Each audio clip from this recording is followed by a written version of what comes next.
wabarakatuh. Shalom, Om Swastiastu, Namo Buddhaya, dan salam kebajikan. Halo semuanya, sekarang kelompok 3 lagi ada di Ragunan. Kita tuh mau ngapain sih guys ke Ragunan? yuk kita cari tahu. Halo, jadi tujuan kelompok 3 Keragunan adalah untuk memaparkan materi tentang keragaman hayati. Let's go!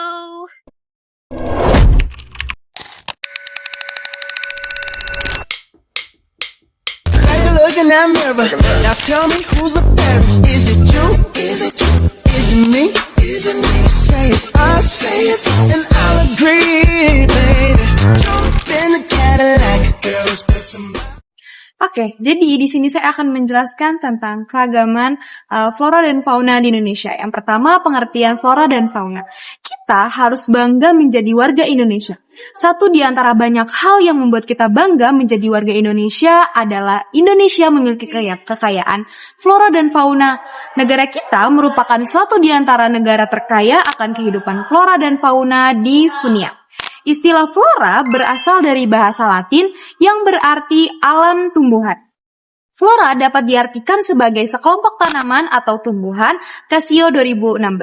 Di dalam dunia tumbuhan, ada yang dinamakan flora endemik, yaitu sekelompok jenis tumbuhan yang hidup di daerah tertentu, seperti flora endemik Sumatera, Jawa, Kalimantan, dan flora endemik daerah lainnya. Flora endemik suatu daerah adalah jenis tumbuhan tertentu yang tidak dijumpai di wilayah lain. Hal ini itu terjadi karena setiap daerah memiliki ciri-ciri wilayah tertentu seperti iklim, cuaca, dan tanah yang membedakan dengan wilayah lainnya. Contohnya bunga melati yang merupakan flora endemik di Jawa. Fauna secara istilah fauna endemik. Fauna endemik adalah hewan yang memiliki ditemukan hewan yang hidup di dunia, tidak hanya flora endemik. Fauna juga memiliki di wilayah tertentu dan tidak dapat ditemukan di daerah lain. Yang kedua, arti penting flora dan fauna bagi kehidupan. Dalam kehidupan sehari-hari, kita tidak dapat lepas dari ketersediaan tumbuhan dan hewan. Ketersediaan tumbuhan dan hewan sangat penting bagi keberlangsungan hidup manusia. Tidak mungkin manusia dapat hidup tanpa tumbuhan dan hewan.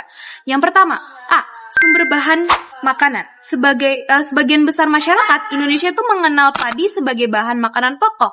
Padi merupakan tumbuhan yang cocok dibudidayakan di Indonesia yang beriklim tropis. B. Sumber dan penopang bagi kehidupan. Hidup sehat menjadi damban seluruh manusia yang tinggal di planet bumi. Untuk memperoleh kehidupan yang sehat, dibutuhkan obat-obatan yang bersumber dari tumbuhan dari hewan. Yang C, sumber daya ekonomi. Indonesia memiliki keanekaragaman hayati yang telah dimanfaatkan sebagai sumber ekonomi. Hulyandi 2016. Salah satunya yaitu kayu. Yang D, keseimbangan ekosistem. Flora dan fauna di Indonesia daerah memiliki peran untuk menjaga keberlangsungan ekosistem. Salah satunya yaitu bentuknya adalah sebagai elemen rantai makanan. Itu ada ragam dan dinamika jenis flora dan fauna di Indonesia dan permasalahannya. Yang pertama, ragam flora dan fauna Indonesia merupakan negara kepulauan yang luas, beriklim tropis, dan topografi yang bervariasi. Indonesia memiliki luas sekitar 9 juta kilometer kubik, memiliki lebih dari 17.000 pulau, dengan garis pantai hingga 95,181 km. B. Permasalahan flora dan fauna di Indonesia. Wilayah Indonesia yang luas dengan keberagaman flora dan fauna yang beragam memberikan manfaat yang besar bagi kehidupan penduduk secara ekonomi, kesehatan, sosial, dan budaya.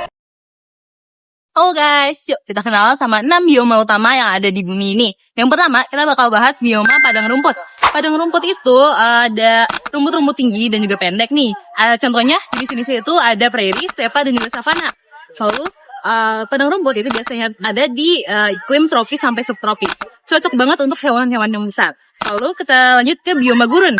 Bioma gurun itu panas terik tuh di siang hari. Kalau misalkan di siang hari itu dia bisa suhunya bisa sampai 30 sampai 40 derajat atau 40 derajat sampai 50 derajat Celcius. Kalau misalkan malamnya suhunya bisa turun bisa sampai 20 derajat sampai 30 derajat Celcius. Lalu lanjut ke bioma tundra yang ada di kutub utara. Itu dingin dan juga gelap.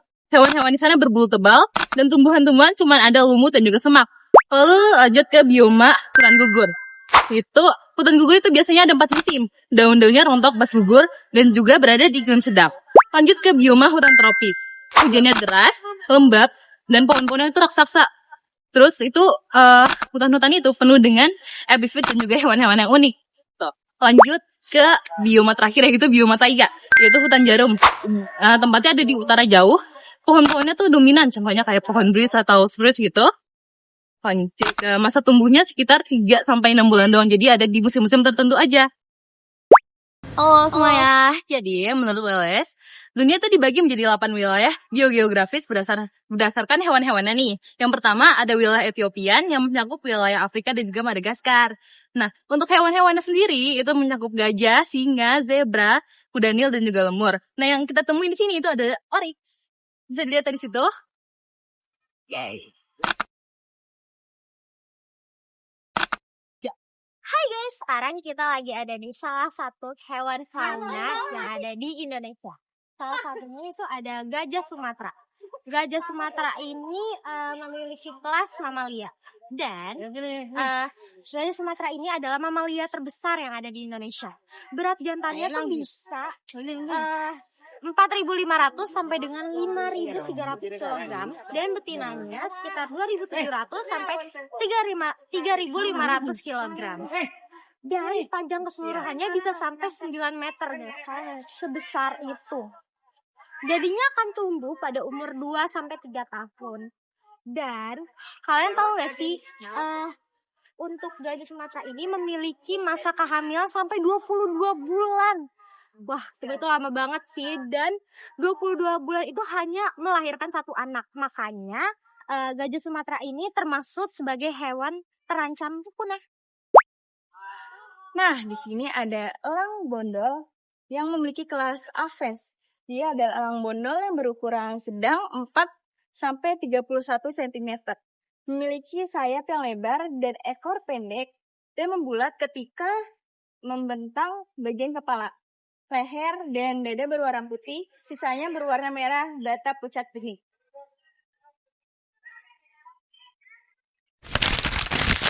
Nah, Indonesia memiliki kekayaan flora dan fauna yang tinggi dan merupakan salah satu negara keanekaragaman hayati terbesar di dunia.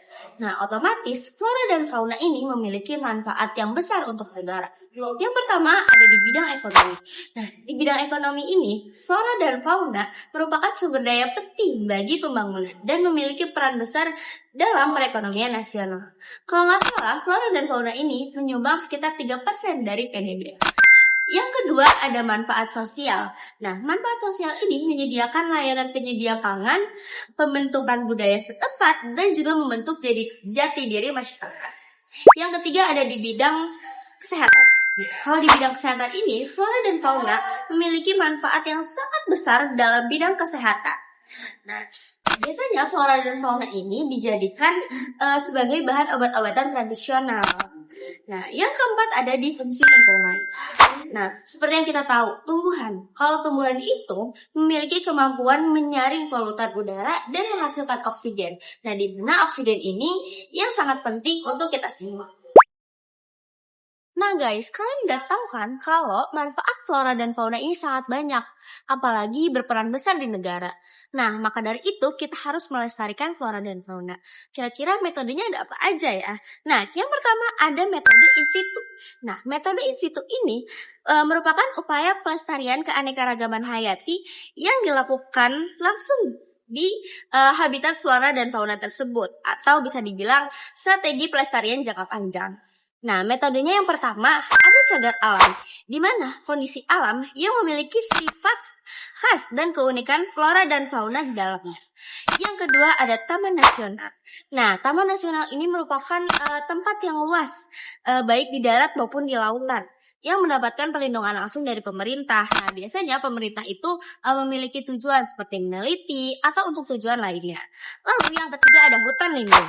Nah, hutan lindung ini ditetapkan oleh pemerintah untuk melindungi karena ekosistem di dalamnya yang sangat berperan penting dalam keseimbangan lingkungan. Nah, yang kedua ada metode ex situ. Kalau metode ex situ ini merupakan upaya pelestarian keanekaragaman hayati yang dilakukan di luar habitat asli dari flora dan fauna. Nah, yang pertama ada Taman Hutan Raya. Taman Hutan Raya ini merupakan kawasan pelestarian hutan yang digunakan untuk mengoleksi flora dan fauna. Nah, biasanya ini flora dan fauna ini dimanfaatkan untuk segala macam penelitian dan juga pendidikan. Lalu yang kedua ada Taman Safari. Nah, Taman Safarinya kayak yang di Bogor. Nah, Taman Safari ini merupakan salah satu upaya menjaga keanekaragaman hayati dengan membuat lingkungan yang persis atau mirip banget sama flora dan fauna di mana flora dan fauna ini tuh berasal gitu. Yang ketiga ada kebun binatang. Nah, kalau kebun binatang ini merupakan daerah konservasi lingkungan buatan yang dibuat persis dengan tempat flora dan fauna berasal. Nah, tapi biasanya setiap spesiesnya itu atau setiap flora dan faunanya itu terpisah-pisah dengan dibuatkan kandang. Halo teman-teman, nah masyarakat itu memiliki peran yang sangat aktif nih dalam pelestarian flora dan fauna yang ada di Indonesia. Dan salah satu perwujudannya itu adalah melalui AKKM atau Area Konservasi Kelola Masyarakat. Nah, di mana masyarakat itu mengelola atau mengkonservasi atau memperbaiki suatu ekosistem yang di mana masyarakat juga akan hidup di dalamnya. Jadi, karena kita ikut hidup di dalamnya, otomatis kita juga harus merawat tempat tinggal kita sendiri dong. Nah, pemerintah ini juga berperan aktif nih dalam perwujudan AKKM ini. Nah, pemerintah itu salah satu perannya adalah dengan memberikan pengakuan dan perlindungan kepada AKKM. Jadi semua masyarakat yang andil itu mendapatkan perlindungan. Jadi kalau ada apa-apa, backingannya itu pemerintah. Nah, masyarakat dan budaya terus juga alam itu saling berkaitan. Makanya masyarakat itu menjadi kunci bagaimana alam kita itu dapat tetap terlestarikan tanpa adanya kepunahan-kepunahan yang terlalu signifikan.